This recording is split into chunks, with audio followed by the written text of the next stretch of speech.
I'm Chad Rutherford. And I'm Andy Kinnick. Welcome to NOCLIP Pocket, batteries not included.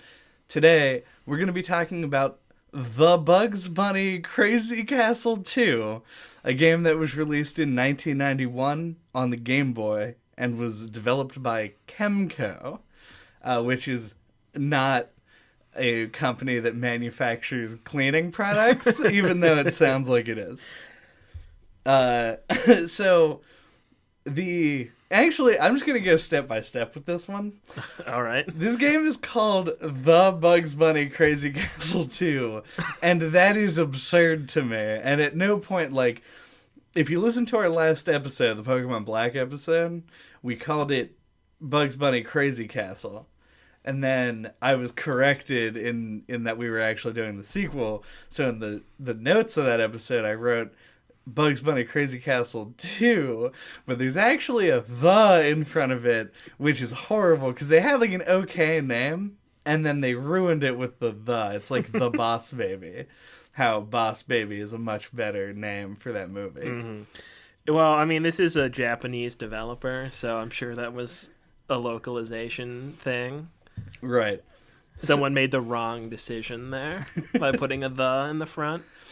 They did something strange, and I feel like, if I'm not mistaken, right, so this game was weirdly, is multiple games. This happened a lot, and I feel like this is something that I do want to talk about, how this game is really emblematic of, Game Boy game development at the time, because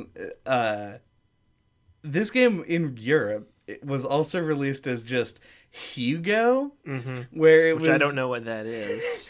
From my understanding, it's exactly the same game, but it has different sprites and is not licensed as a Looney Tunes product. That makes sense.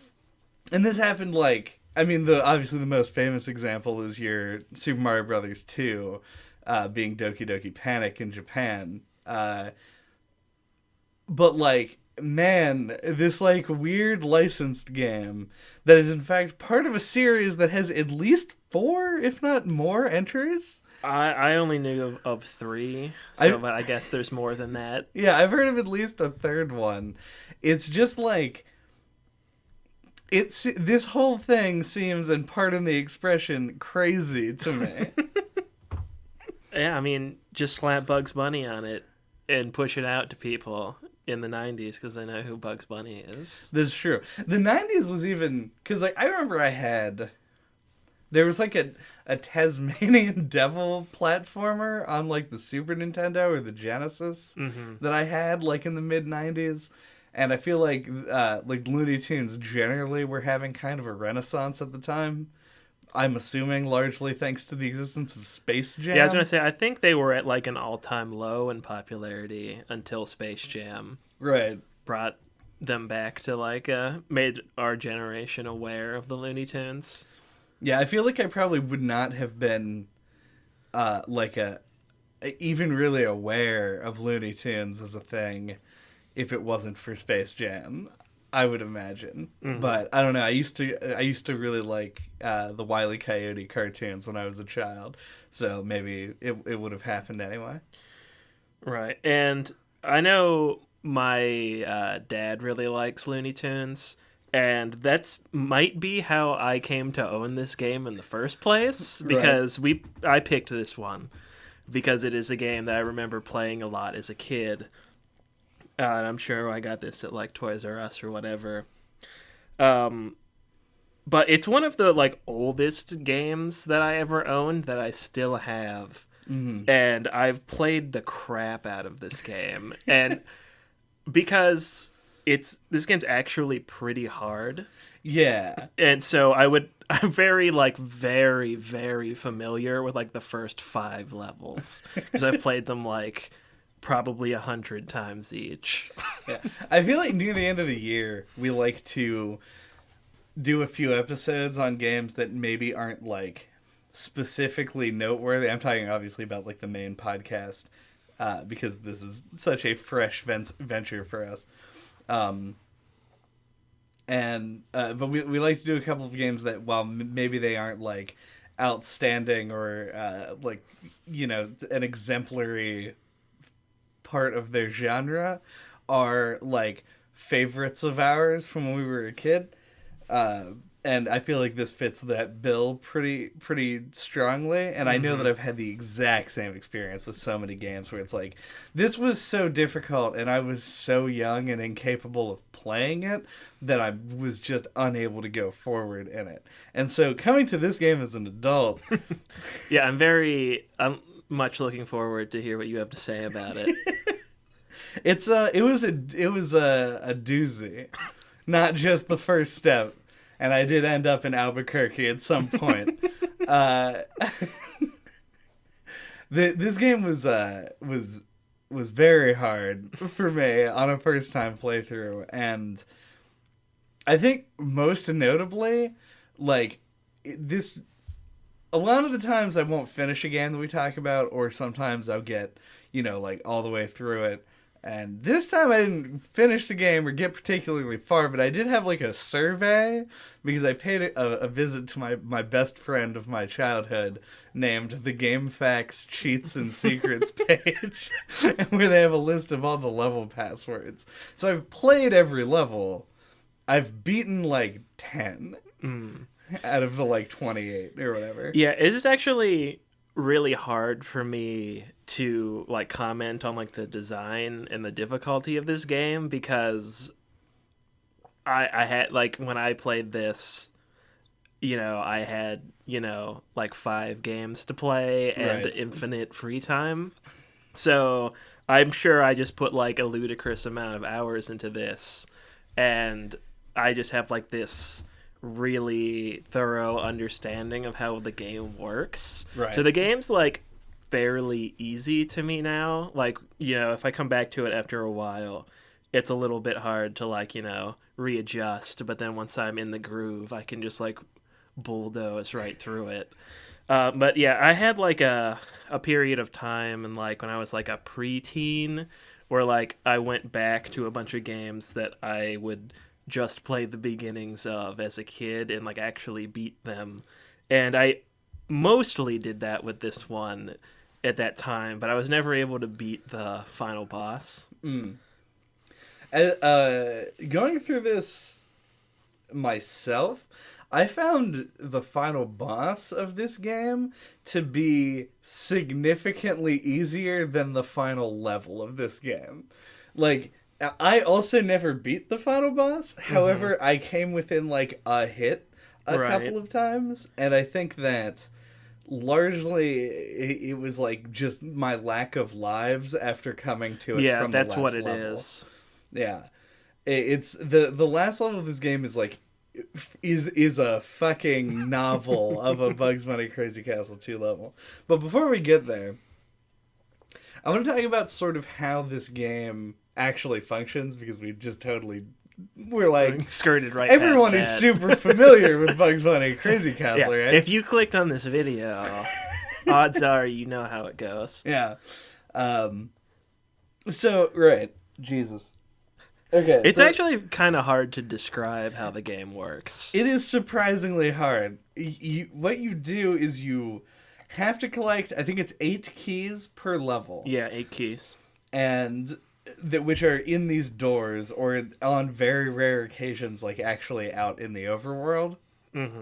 While avoiding enemies or killing enemies if you pick up one of these items that allows you to kill them. A bow and arrow. I think is bomb. A bomb. Oh yeah, you can like kick certain objects. Yeah, like 1-ton weights. Right. Yeah, classic. Easy sliding weights. Yes. Yeah, and then the idea is, it's kind of like a strategic thing where you want to avoid killing an enemy with an item if you can, because there are also like staircases and these like pipes that you can go through, and if you pass by an enemy like going up or down those, you can get past them without taking damage.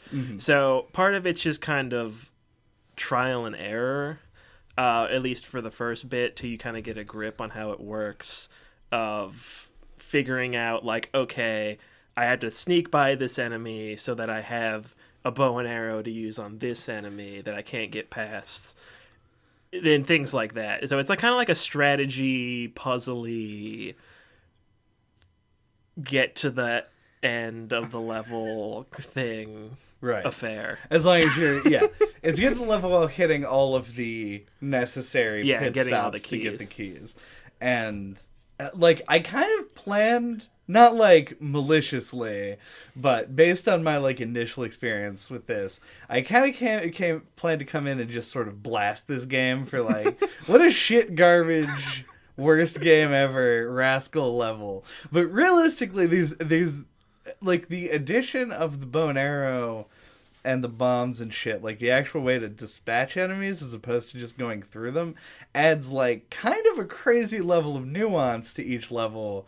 So it doesn't feel like you're struggling to get past things so much as you just haven't figured out the right enemy to use them on yet. Mm-hmm. And like there's some enemies that like you can exploit the AI to like just get past without having to deal with them at all. Like you can just like wait for them to like walk way off to the left so you can go down like a ladder that you need to go down. Right. And while I would say it's pretty uncommon that I think that the addition of Butch the dog to a game, it would be a beneficial thing. The fact that each of the enemies are, in fact, Looney Tunes characters means that you can easily remember and identify who is where. And that way, when you have an item, you're like, I know the one that I have to kill here is Sylvester. And if I don't, then he moves too quickly around his one area, and then I'm fucked. Right. So it makes it gives it, like, there's a little bit of a thing that lessens the trial and error than if they had just used, like, generic enemy sprites. Yeah, and there's, like, some enemies that, like, can't or won't go up and down, like, staircases and stuff, and that helps you remember.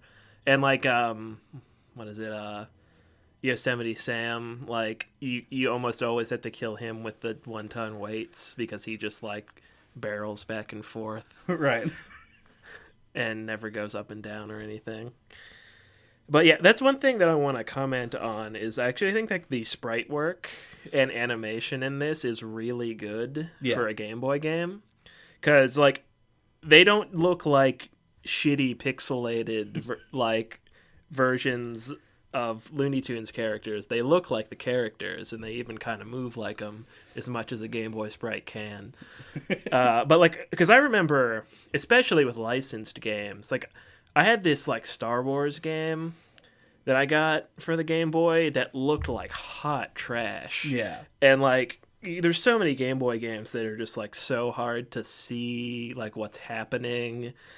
Well, we talked about on the very first episode of NOCLIP Pocket the like difference in sprite work between Super Mario Land and Super Mario Land 2.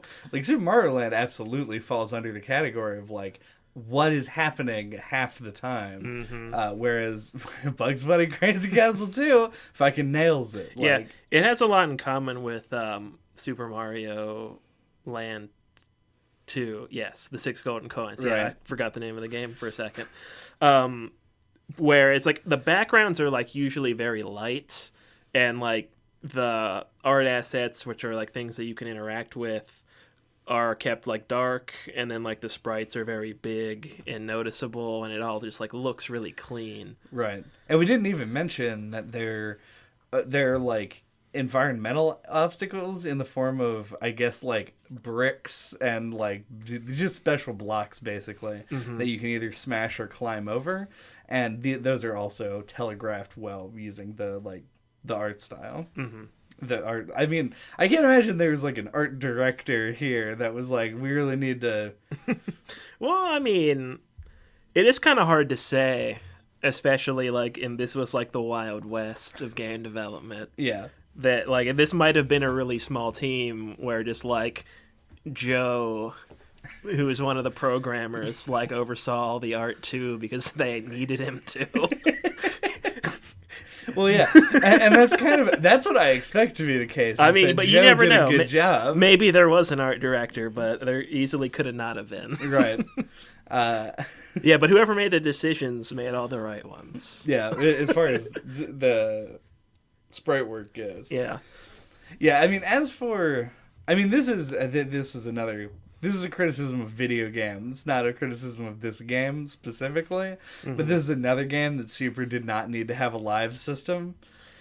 Yeah, I would agree. But you could just having to start the level over. Yeah, especially with the passwords too. If you've been the lives are just a punishment for forgetting to write down the password. Yeah, pretty much. And assuming that you do write down the password or just remember it, there's literally the punishment is just more time wasted as you try and put the password back in, because it just restarts you. The only time that it ever comes into play is the very last level, where you're likely going to lose a bunch of lives and then go into the final boss without much to go on. Right. But yeah, that's really not for the you could point to almost any game that came out, but before the year 2000, right, and go, why does this have lives? And nobody would be able to give you an actual right, good because reason. because it's a video game, man. Yeah, video games have lives. Video games make you answer a one-word question, continue, every time that you do too much wrong. Do you remember how many levels there are exactly? Is it 30? I think it's 28. 28. Thinking back on this game, I remembered there being 100 levels. Right. I feel looking at that menu screen seemed so much more daunting to me as a child. Yeah. Actually playing all the way through this and beating it felt like such a Herculean feat back then. I mean, it probably, it kind of is. Not because, I had a piece of paper with all the passwords written on it and everything. Yeah, I mean, you're not slaying a Hydra or anything, but it is, the amount of see, I want to say dexterity. That's not even really the case here. There are a couple of times when reflexes come into play. Yeah, well, it's more the first time into it. If you're playing a level blind, reflexes matter, because there will be times where it gets into the territory where the enemies can drop down onto you, they'll walk off ledges or stuff and things like that.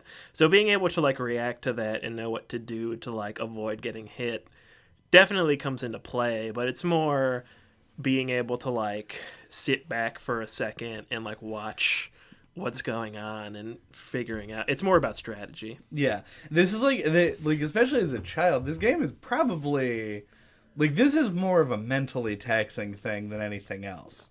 Yeah, and I don't know. That's with a lot of games, this has kind of a hump that you have to get over. Where and once you do, things start coming a lot easier. I'd say once you get 10 levels in, it becomes not so bad. But yeah, starting off, even just the first, I want to say maybe the second or third level, there's kind of a big difficulty spike. The third level was really hard, though. I think that the biggest difficulty spike is as far as if you were to play this game just from end to end, is level 5.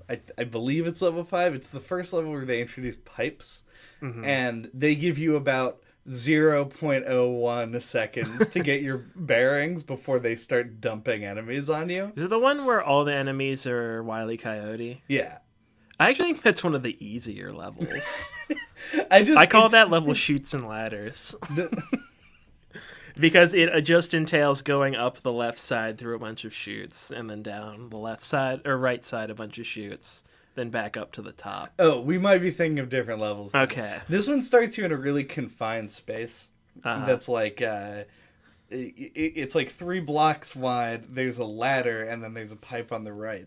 And if you wait for any amount of time at all, an enemy comes down the pipe on the right side. Okay. And you have to basically just get moving immediately. And I think the first thing you have to do is go up the pipe. in order to avoid that guy, and then come back down later once they've dispersed. Okay.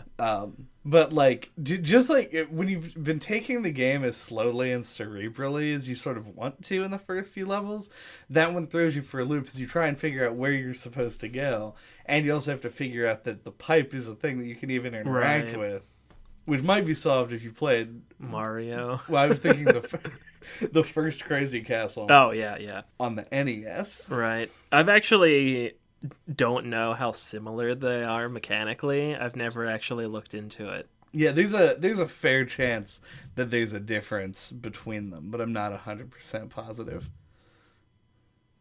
I don't know what I'm like. I was like, maybe I can just YouTube it. That seems like a waste of time on the podcast. Yeah. Oh. I like this reception section on the Wikipedia page, where it's just one review, where writer Riff Raff from GamePro gave Bugs Bunny Crazy Castle 2 a fairly positive review. Opening that with smooth animation, good fun, and lively action, Bugs Bunny on the Game Boy is actually better than the NES version. Wow. I like that that's just all they have. Right. One fact review. That there's even a section for that seems unbelievable to me. But gameplay, there's nothing. No one wanted to try to describe the gameplay of this game in the Wikipedia page. We should transcribe exactly our description and put it on there, and then cite it NOCLIP Podcasts. I mean, why not? If you want to do that, I'll give my thumbs up. All right, cool. I'll give it my official Nintendo seal of approval. If you listen to this and we still haven't done it, go do it for us. We did. Okay, so we mentioned the aesthetic value of this game, and like how weirdly the like inclusion of Looney Tunes characters actually had like a mechanical benefit. On the flip side, not like on the bad side of the visuals, but on the other side of the like overall experiential coin, the music in this game is also pretty. I mean, it's pretty Game Boy, I gotta say, but it has some earworms that could be very bad but stuck in your head for a million years, or pretty good and still stuck in your head for a million years. Yeah, it's got that like Game Boy era like catchy chiptune thing. Like if you just imagine classic Game Boy music, that's the soundtrack to this game. But the bad side of it though is that it uses like the same like 4 songs over and over, which is part of the reason why it gets caught in your head. Yeah, because you hear it a million times. I eventually just like turn the sound off. Yeah, and put a podcast on. It's like, this is probably better for me. Yeah, I also really like the sound effects. I do. I like all the sound effects except for the pick up a key sound effect. Yeah, which really grated on me after some amount of time. I love the unlocking door. Like it going in and out of doors sound effect. It's like that nice crunchy like sound effect. So good. Oh man. Yeah, this like the sound design and the music of this game is very much ingrained in my mind. Bugs Bunny Crazy Castle 2 soundtrack for Super Smash Bros. Ultimate? Just Bugs Bunny. Bugs Bunny for Smash. DLC character 1. It seems good. Alright. Did you have anything you wanted to say and get into a big old discussion about? I don't think so. I think we hit everything. I was going to have, I guess, like, just briefly, and I can actually kind of wrap this into my final thoughts, if it doesn't spur, like, anything crazy, but I did want to mention sort of, like, I feel like in games there's been this ebb and flow to, like, what a licensed release is, and I think that on the earlier side of things, a lot of games use licensing. I mean, in the middle and end of things, games use licensing as a way to obtain, like, 1, money from investors, 2, higher sales because of brand recognition. And I think that's all fine. Like, that's why these things exist in the first place. with the exception of, like, I guess a few pet projects where somebody was like, I really wanted to make a game about, like, whatever. Epic Mickey Yeah, something. like, where it's a game that's clearly just developed because there was some desire there and they fulfilled it. But I feel like in this era in particular, there was a ton, like a whole shitload of licensed games that came out, particularly on, like, the NES and the Game Boy, Super NES later, and Genesis. It also had a lot, but probably fewer overall. And I think that the games that were made in this era, with this game absolutely included, tended to be around, like, there was no indication from the fact that it was licensed as to the game's quality, which is something that came in much later in, like, the late 90s and the early 2000s, where somebody was like, oh, this is a licensed game, it's probably shitty. Mm-hmm. And this is, like, one of those rare examples of one that was, like, predates that you might have bought it because of Bugs Bunny, but at the same time you could have also bought it just because, like, it's just a game that has these assets slapped on top of it. And I found that really interesting when I booted it up. I don't really know why. I think it's because I didn't play a ton of licensed games growing up. And, like, the ones I did play were, like, fucking The Lion King and the Toy Story games, which are so fucking bad. And everyone can go to hell if you enjoyed those games because they're too hard. Why did they make them? Whereas this game, also very hard, but has, like, an actual unique mechanic set. It isn't just, like, a baseline standard platformer. Mm-hmm. Yeah, I feel like I had already referred to this as the Wild West of video games development in the late 80s, early 90s. And I think that it was always just a roll of the dice with licensed games back then. Because, like, who knows, like, Warner Brothers might have been just, like, dying to sell video game rights to Bugs Bunny for a slice of that video game market pie that they wanted. We live in a world now in 2018 where Marvel shopped around for a game studio that was, like, reputable, because Marvel is now this, like, multi-fucking bazillion-dollar conglomerate that's owned by Disney and has, like, all the funds in the world, and found Insomniac Games to make their Spider-Man game, and it came out and most people liked the game. It was a big hit. Mm-hmm. We, of course, on the NOCLIP Podcast, talking about Bugs Bunny Crazy Castle 2, not the big hit game that I'm talking about right now. But, like, in 1991, like, I imagine Warner Brothers was, like, video game developers in the yellow pages, and just, like, came up with a Camco, and were like, okay. Yeah, I have no idea how these kinds of deals were made back then, but you would think that they would, like, shop around for smaller studios that would be cheaper to pay, or I don't know, they don't have to pay them anything.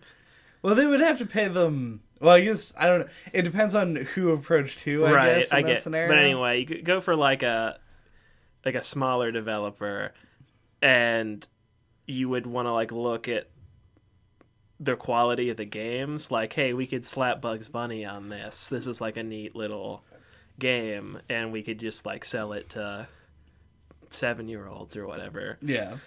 Well, 7-year-old Andy. But, I mean, given that there's so many bad licensed games, I'm willing to bet that's not how it worked a lot of the time. Right. They probably just auctioned off the likeness rights to the highest bidder for the majority of licensed games. But, I don't know. It's a thing that's, like, prevalent in the industry. And there was, like, a pretty strong backlash against it, and the number of games that are licensed has fallen off, or at least in the public eye. Yeah, I don't know if this is my own personal perception on this, but I think the Wii is somewhat responsible for that. Because there's already so much shovelware on it, and there are tons of bad licensed games on it, too. Like, I feel like that's where it hit, like, saturation in the market, to where people were like, we've had enough of these. Please stop. No, I can see that because the Wii they saw a market that was enormous. Right. And I think it's exactly the people who would buy those. Yeah, games. I think it started on the PS2 and then carried in full force onto the Wii, and that's where it hit like critical mass and exploded. And now we get much fewer. Is that right? A lot fewer. Sounds better. Yeah. Yep. Bugs Bunny, Crazy Castle 2. Crazy Castle. How do you come down on the overall quality of the game? Like, how much did you enjoy it? That's actually a pretty good question.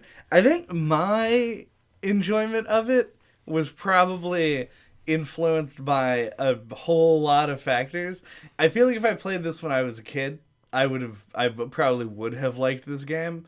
But I played very little of my handheld games back then. I never even really played that much of Tetris or whatever. The first game that really kicked everything off for me on Gameboy was Pokemon Yellow. So up until that point, I don't know if this game would have gotten a lot of love from me. That being said, I think that it's a game that has a surprisingly high quality.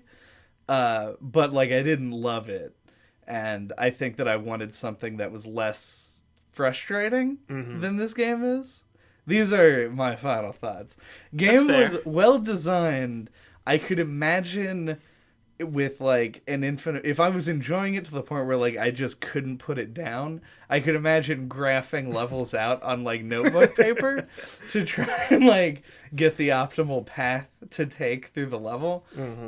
But because I was not having that amount of fun, I ended up becoming more frustrated with it than I would have if I had just sat down and learned it. Right.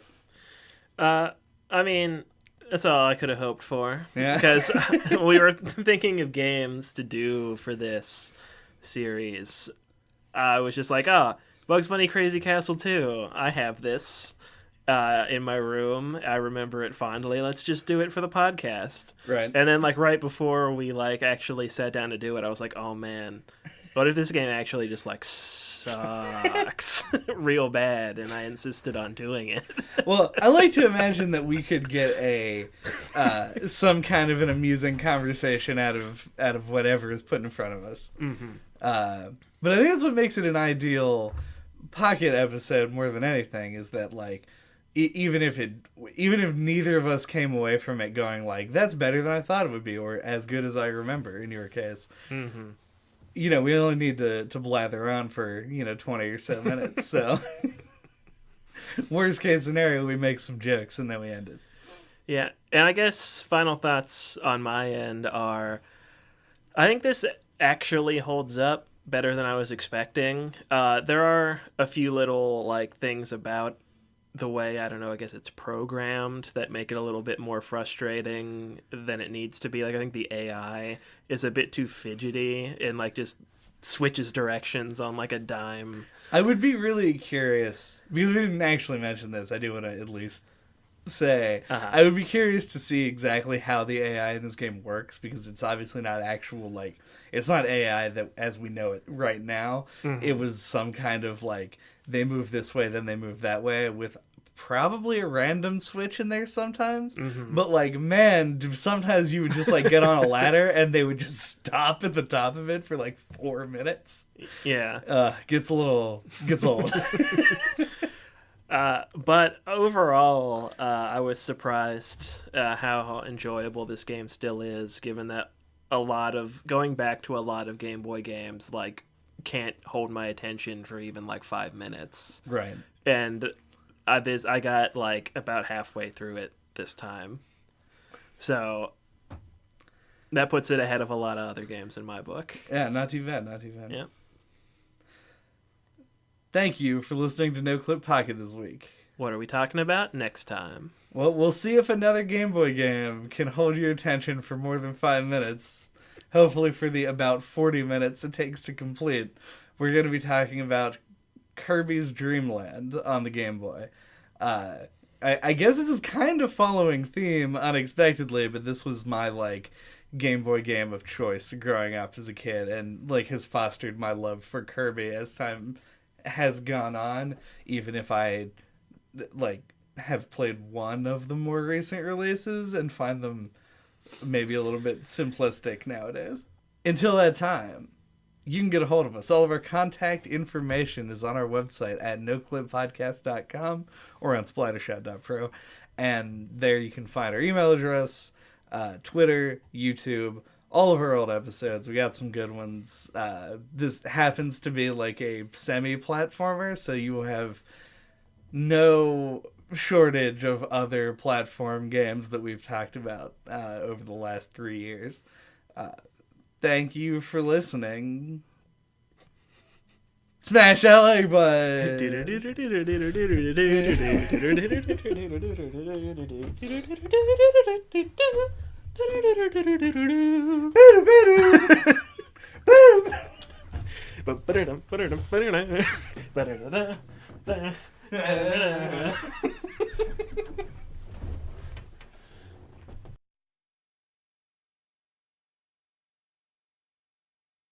I'm Chad Ruthermond. And I'm Andy Kinnick. Do And- that over. Okay. I was like mid-swallowing. I should become mid-swallowing as well. Make sure I get my throat juice, as I like to call it. Hold on, my lips are a little dry.